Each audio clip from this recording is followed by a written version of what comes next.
तर शरद पवार साहेबांच्या प्रकृतीत बराच सुधार झाला आहे. आपण त्यांना अँटीबायोटिक्स देत आहोत. त्यांची फिजिओथेरपी स्टार्ट केलेली आहे. त्यांना आपण अजून 1-2 दिवस अँटीबायोटिक्ससाठी फक्त ठेवणार आहे. बाकी त्यांचे सगळे पॅरामीटर्स वगैरे सगळे बराच सुधारणा झाली आहे.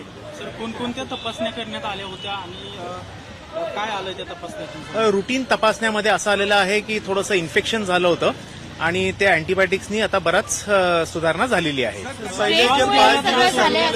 येस, स्ट्रेसमुळे आणि लोकांच्या संपर्कात आल्यामुळे थोडंसं इन्फेक्शन झालं होतं. श्वास घ्यायला आणि बोलायला त्रास होत होता? बिलकुल नाही. परिस्थिती काय आहे? बिलकुल नाही, आता काही त्रास होत नाहीये आणि साहेब ऑलमोस्ट बॅक टू नॉर्मल आहेत. कधी होणार आहे? 1 ते 2 दिवसात. पुढील 2 दिवसात discharge.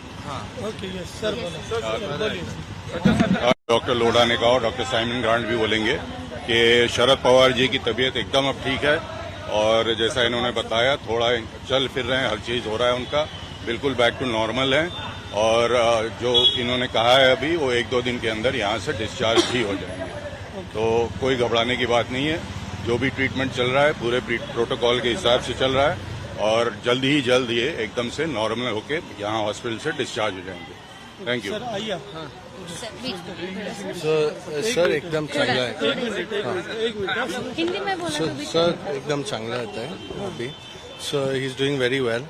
He is getting very well quickly and that what we'll do is now we'll see how his progress is and I'm sure in the next couple of days he'll be discharged. Sir, क्या आह्वान करेंगे लोगों को, कार्यकर्ता को जो hospital में आ रहे हैं? हाँ. आपने फर्स्ट डे भी आह्वान किया था कि गर्दी करो मत. क्या कहेंगे? No, he's doing well, boss. He's doing very well. Everything is fine and soon he'll be discharged. Thank you.